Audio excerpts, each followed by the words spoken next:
ಯಾಕೆ ಕಷ್ಟದಿಂದ ಕೇಳಿದ. ಆದರೆ ಸ್ವರದಲ್ಲಿ ನಿರ್ಧಾರವಿತ್ತು. ಎಲ್ಲವನ್ನೂ ಎದುರಿಸುವ ಧೈರ್ಯ ಮಾಡಿದ್ದ.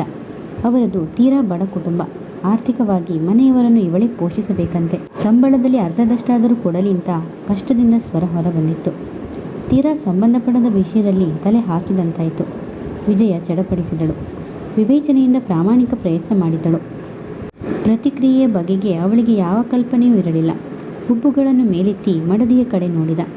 ಎಂದಿನ ಗಂಭೀರತೆಯೇ, ತಾನು ಮೆಚ್ಚಿದ ಮುಖ, ಅಪ್ಪಿ ಮುದ್ದಾಡಿದ ವದನ. ಅಭಿಮಾನ ತುಳುಕಿತು. ಕೆನ್ನೆ ಬಿಸಿಯಾಯಿತು. ಎಲ್ಲವನ್ನೂ ಮರೆತು ಕನವರಿಸುವಂತೆ ವಿಜಯ ಎಂದು ಬಾಹುಗಳಲ್ಲಿ ಬೆಳೆಸಿದ. ಅವಳಲ್ಲಿ ಘಟಸ್ಫೋಟವಾಗಿತ್ತು. ಕೊಸರಿ ದೂರ ನಿಂತಳು. ತುಟಿಗಳು ನಡುಗಟ್ಟಿದವು. ನಮ್ಮ ಜೀವನದಲ್ಲಿ ಮುಂದೆ ಸ್ವರ ಹೊರಡದಾಯಿತು. ಸರನ್ನೇ ಹೊರಟು ಬಿಟ್ಟಳು. ಪ್ರೇಮ ಪ್ರೇತವಾಗಿ ಅವಳನ್ನು ಕಾಡುತ್ತಿದ್ದಳು. ತಾನು ಬಯಸಿ ನಲುಗಿದ ಬಾಹುಗಳಲ್ಲಿ ಅವಳು. ಮುಖವೆಲ್ಲ ಬೆವರಿತು. ಸೋತವಳಂತೆ ಕುಸಿದಳು. ಅಸಹ್ಯ ಅವಮಾನದಿಂದ ಮುಖ ವಿವರ್ಣವಾಯಿತು. ರಾಜೀವ್, ನಾನು ದಿಂಬಿನಲ್ಲಿ ಮುಖ ಮರೆಸಿಕೊಂಡಳು. ರಾಜೀವ್ ಹೋಗುವವರೆಗೂ ಹೊರಗೆದ್ದು ಬರಲಿಲ್ಲ. ಸಂಜೆಯ ವೇಳೆಗೆ ಯೋಚಿಸಿ ಒಂದು ನಿರ್ಧಾರಕ್ಕೆ ಬಂದಳು. ಈ ತೆರನಾದ ಬದುಕು ಅರ್ಥಹೀನವೆನಿಸಿತು. 4-6 ದಿನಗಳಲ್ಲಿ ಹುಡುಗರ ಶಾಲೆಗೆ ರಜೆ ಬರುವುದಿತ್ತು. ಎದ್ದು ತಂದೆಗೆ ಪತ್ರ ಬರೆದು ಕವರಿಗೆ ಹಾಕಿಟ್ಟಳು. ಯೋಚನೆಗಳು ಸರಣಿಯಂತೆ ಅವಳನ್ನು ಬಿಗಿಯುತ್ತಿದ್ದವು. ತಾಯಿ ತಂದೆ ನೆನಪಾದರು. ಗಂಭೀರವಾದಳು. ಅಳಿಯನ ಮೇಲೆ ಅವಳಿಗೆ ಅಪರಿಮಿತವಾದ ಪ್ರೀತಿ, ಅಭಿಮಾನ, ಗೌರವ. ಬೇರೆಯವರು ಏನಾದರೂ ಹೇಳಿದರೆ ಖಂಡಿತ ನಂಬಲಾರರು. ನಿರ್ಧಾರದ ಬಗ್ಗೆ ಕೋಪಗೊಳ್ಳದಿದ್ದರೂ ಮೃದುವಾಗಿ ಬುದ್ಧಿ ಹೇಳಿಯಾರು. ಇವಳ ನಿರ್ಧಾರ ಒಪ್ಪುವುದಂತೂ ಸುಳ್ಳು. ಮಮ್ಮಿ ಮಮ್ಮಿ ಮಗನ ಕೂಗಿಗೆ ಎಚ್ಚರಗೊಂಡಳು. ಮಧು ಬಂದು ಅವಳ ಕತ್ತಿಗೆ ಜೋತು ಬಿದ್ದ. ಅವಳ ಕಣ್ಣುಗಳನ್ನು ದಿಟ್ಟಿಸಿದ. ನೋಟದಿಂದ ಕಣ್ಣುಗಳನ್ನು ಮರೆಮಾಡುವ ಪ್ರಯತ್ನ ಸಫಲವಾಗಲಿಲ್ಲ. ಕಣ್ಣೆಲ್ಲ ಕೆಂಪಾಗಿದೆ. ಈಗಾಗಲೇ ಅಷ್ಟನ್ನು ಅರಿಯುವಷ್ಟು ಬುದ್ಧಿವಂತನಾಗಿದ್ದ. ತೀರಾ ಗಂಭೀರವಾಗಿರುತ್ತಿದ್ದ. ಡ್ಯಾಡಿ, ಮಮ್ಮಿಯ ಬಗ್ಗೆ ಯೋಚಿಸುತ್ತಿದ್ದ. ಮೃದುವಾಗಿ ನಕ್ಕಂತೆ ನಟಿಸಿದ ವಿಜಯ ಮಗನ ತಲೆಯನ್ನು ಮೃದುವಾಗಿ ಸವರಿ, ತುಂಬ ನಿದ್ದೆ ಮಾಡಿದೆ ನೋಡು, ಕಣ್ಣೆಲ್ಲ ಕೆಂಪಾಗಿದೆ.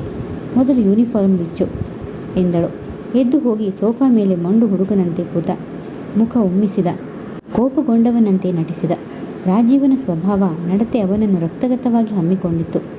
ಎದ್ದು ಬಂದ ವಿಜಯ ಮಗನ ಶರ್ಟಿನ ಗುಂಡಿ ಬಿಚ್ಚುತ್ತಾ, ಯಾಕೆ ಮರಿ ಎಂದು ಕೇಳಿದಾಗ ಬೇಜಾರು ಎಂದ. ಕಣ್ಣರಳಿಸಿದಳು. ಎಲ್ಲ ಹುಡುಗ ಎಂದುಕೊಂಡಳು. ಈಗ ತಾನೇ ಸ್ಕೂಲಿನಿಂದ ಬಂದಿದ್ದೀಯಾ, ಅದೆಂತ ಬೇಜಾರು? ಬೋರು ಮಮ್ಮಿ, ಡ್ಯಾಡಿಗೆ ಫೋನ್ ಮಾಡ್ತೀನಿ ಬೇಗ ಬಾ ಅಂತ. ಎಲ್ಲಾದರೂ ಹೋಗ್ಬೋದು. ಜಾರಿ ಎದ್ದು ಹೋದ. ಅವನತ್ತಲೇ ನೋಡಿದಳು. ಒಳಗಿನ ನಿರ್ಧಾರ ಅಲ್ಲಾಡತೊಡಗಿತು. ಫೋನ್ ಮಾಡಿದ.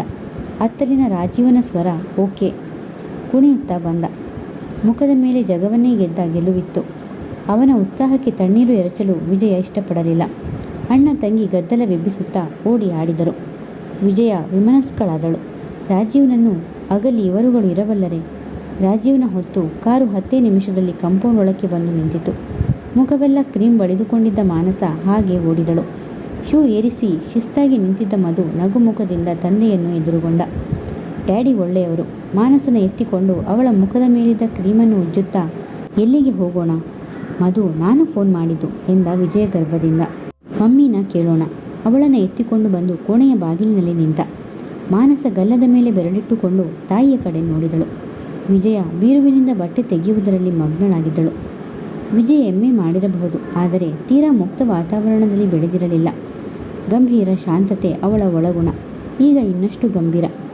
ಅವಳು ಸರಸವಾಗಿ ಮಾತಾಡುವಂತೆ ಮಾಡಲು ಹಿಂದೆಯೇ ಹೆಚ್ಚು ರಮಿಸಿ ಬಲವಂತ ಮಾಡಬೇಕಿತ್ತು. ಈಗಂತೂ ಆ ಸ್ವಾತಂತ್ರ್ಯ ಕಳೆದುಕೊಂಡಿದ್ದ. ಮಾತಂತೂ ಅಪರೂಪವೇ. ವಿಜಯ, ಬೇಗ ರೆಡಿಯಾಗು. ಮಾನಸ ಅವನ ಹೆಗಲಿನಿಂದ ಜಾರಿ ವಿಜಯಳತ್ತ ನಡೆದಳು. ಮಮ್ಮಿ, ಬೇಗ. ಮಕ್ಕಳ ಭವಿಷ್ಯದ ಬಗೆಗೆ ವಿಪರೀತ ಕಾಳಜಿ ಇದ್ದುದರಿಂದ ಇಂತಹ ವಿಷಯಗಳಲ್ಲಿ ಪ್ರತಿಭಟನೆ ತೋರಲಾರ. ಮಗಳನ್ನು ರೆಡಿ ಮಾಡಿ ಹೊರಗೆ ಕಳುಹಿಸಿದಳು. ಕೋಣೆಯಲ್ಲಿ ಉಳಿದವರು ಇಬ್ಬರು ಮಾತ್ರ. ಮಾತಾಡಲು ಇಬ್ಬರೂ ಸಂಕೋಚಿಸುತ್ತಿದ್ದರು. ಮೌನ ಒಮ್ಮೊಮ್ಮೆ ವಿಪರೀತ ಚಿತ್ರಹಿಂಸೆ ಕೊಡುತ್ತಿತ್ತು. ರೆಡಿಯಾಗು ವಿಜಯ, ಮಾಡಿದ ತಪ್ಪು ನನ್ನ ಘೋರವಾಗಿ ಕೊಲ್ತಾ ಇದೆ. ವಿಜಯ ನಿಂತಲ್ಲಿ ಕಲ್ಲಾದಳು. ಹಣೆಯ ಮೇಲೆ ಹರಡಿದ ಕೂದಲನ್ನು ಕೈಯಿಂದ ಹಿಂದಕ್ಕೆ ತಳ್ಳಿದ. ಕಿಟಕಿಯತ್ತ ತಿರುಗಿದ. ತನ್ನ ನಿರ್ಧಾರ ತಿಳಿಸಿಬಿಡಲಿ ಎಂದು ಯೋಚಿಸಿದಳು. ಸಮಯವಲ್ಲವೆನಿಸಿತು. ಮಿದುಳು ದೊಡ್ಡ ರಣರಂಗ. ಯಾರೊಡನೆ ಹೇಳಿದರೆ ಪರಿಹಾರ ಸಿಗಬಹುದು? ಯಾರಿಗೂ ಅರ್ಹತೆ ಇಲ್ಲ. ಬರೀ ದೌರ್ಬಲ್ಯಕ್ಕೆ ಬಲಿಯಾದರೂ ಪ್ರೀತಿ ಅವಳತ್ತ ಧಾರೆಯಾಗಿ ಹರಿದಿದೆಯೋ? ಬಿಗಿಯಾದ ಕಟ್ಟನ್ನು ಎಷ್ಟು ಲೀಲಾಜಾಲವಾಗಿ ಸಡಲಿಸಿಬಿಟ್ಟರು. ಮಮ್ಮಿ, ಇನ್ನೂ ರೆಡಿಯಾಗೇ? ಮಾನಸ ಕೈ ಹಿಡಿದು ಎಳೆದಳು. ರಾಜೀವ್ ನಿಂತ ಸ್ಥಳದತ್ತ ನೋಟವರಿಸಿದಳು. ಖಾಲಿಯಾಗಿತ್ತು. ಮಗಳತ್ತ ನೋಡಿದಳು. ಅವಳು ಉತ್ಸಾಹದ ಬುಗ್ಗೆಯಂತಿದ್ದಳು. ನೇರವಾಗಿ ಇವರ ಒತ್ತಡ ಪುಟಾಣಿಗಳ ಮೇಲೆ ಸಂಯಮ ಅಗತ್ಯವೆನಿಸಿತು. ಬಿಸಿ ಉಸಿರನ್ನು ದಬ್ಬಿದಳು. ಮಧು ಆರಿಸಿಕೊಟ್ಟ ಸೀರೆಯೊಟ್ಟು ಮಗಳ ಪ್ರಕಾರ ಸಿಂಗಾರವಾಗಿ ಹೊರಗೆ ಬಂದಳು. ರಾಜೀವ್ ಕಾಂಪೌಂಡ್ನಲ್ಲಿ ನಿಂತು ಹೂ ಗಿಡಗಳತ್ತ ನೋಡುತ್ತಿದ್ದ. ಕೊಳೆಯಾದ ಪ್ಯಾಂಟು ಶರ್ಟು ತೊಟ್ಟಿದ್ದ. ಸದಾ ಶಿಸ್ತಾಗಿರುತ್ತಿದ್ದ ಅವನಿಗೆ ಉಡುಪುಗಳ ಮೇಲೆ ಅರಿವಿದ್ದ ಹಾಗೆ ಕಾಣಲಿಲ್ಲ. ಉದಾಸೀನವಾಗಿ ಕಂಡ. ವಿಜಯಳ ಕಣ್ಣುಗಳು ಕಿರಿದಾದವು. ಗಂಟಲಿನ ನರಗಳು ಉಬ್ಬಿದವು. ಎದೆಯಲ್ಲಿ ಕಾಣಿಸಿಕೊಂಡ ಛಳಕು ವಿಜಯಳಿಗೆ ತಲೆಯಲ್ಲಿ ಸಿಡಿಯಿತು. ಸ್ವಲ್ಪ ಬನ್ನಿ. ಸ್ವರದಲ್ಲಿ ಅಧಿಕಾರ ಕಾಣಿಸಿತು. ರಾಜೀವ್ ಅವಳತ್ತ ತಿರುಗಿ ಹುಬ್ಬೆತ್ತಿ ನೋಡಿದ. ಕಣ್ಣುಗಳಲ್ಲಿ ಆಸೆ ಮಿನುಗಿತ್ತು. ಅವಳ ಗಂಭೀರ ಮುಖ ನೋಡಿದ ಮೇಲೆ ನಿರಾಶೆಗೊಂಡು ಹಣೆ ಉಜ್ಜಿದ. ತುಟಿಗಳ ಮೇಲೆ ನೋವಿನ ನಗೆ ಇಣುಕಿತು. ಹೆಜ್ಜೆಗಳು ಸ್ತಬ್ಧಗೊಂಡವು. ಸ್ವಲ್ಪ ಬನ್ನಿ, ನಿರ್ಲಿಪ್ತನಂತೆ ಹಿಂಬಾಲಿಸಿದ. ವಾರ್ಡ್ರೋಬ್ನಲ್ಲಿದ್ದ ಪ್ಯಾಂಟ್ ಶರ್ಟ್ ತಂದು ಅವನ ಮುಂದೆ ಹಿಡಿದಳು. ರಾಜೀವ್ ಬೇರಿತ್ತಲೂ ನೋಡಿದ.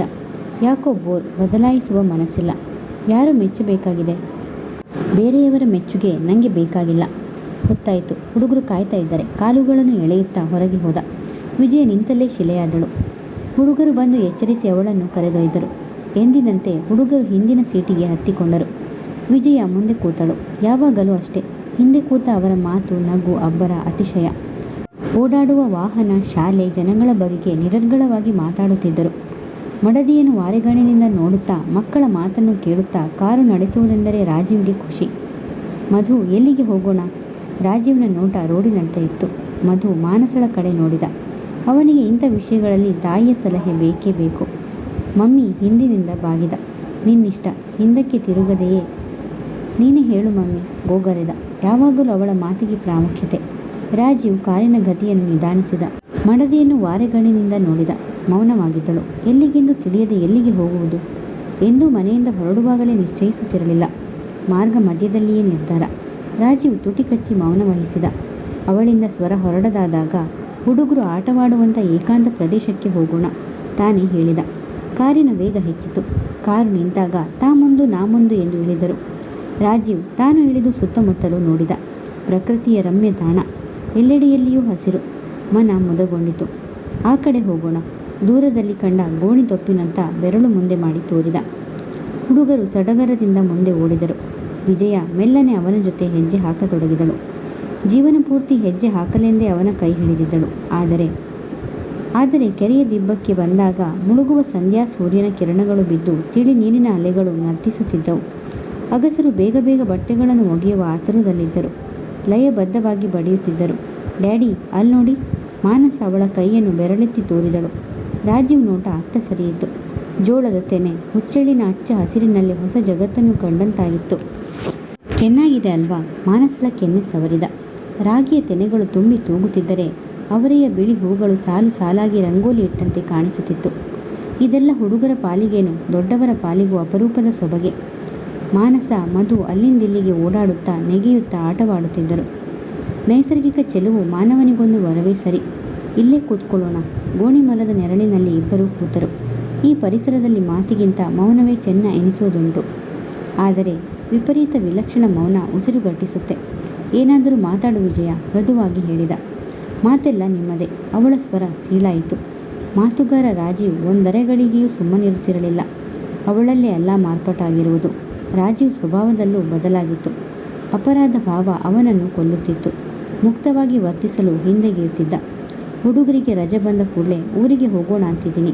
ಅವಳ ಸ್ವರದಲ್ಲಿ ನಿರ್ಧಾರ ಕೇಳಿ ಬೆಚ್ಚಿದ. ಅವಳ ನೋಟ ಕೆರೆಯ ಏರಿಯತ್ತ ಇತ್ತು. ಪಪ್ಪಂಗೆ ಪತ್ರ ಬರೆದಿದ್ದೀನಿ. ವಿಜಯ ಮುಂದೆ ಸ್ವರ ಹೊರಡಲಿಲ್ಲ. ಅವಳ ಸ್ವಭಾವವನ್ನು ಬಲ್ಲ. ಪ್ರೀತಿಯ ಮೇರುವಿನ ಮುಂದೆ ಕುಬ್ಜನಾಗಿದ್ದ.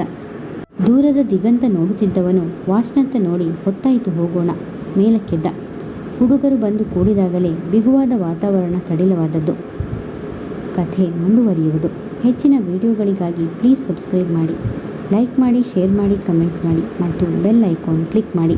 ಕಥೆಯ ಎಲ್ಲ ಭಾಗಗಳಿಗಾಗಿ ಪ್ಲೇ ಲಿಸ್ಟ್ ಚೆಕ್ ಮಾಡಿ.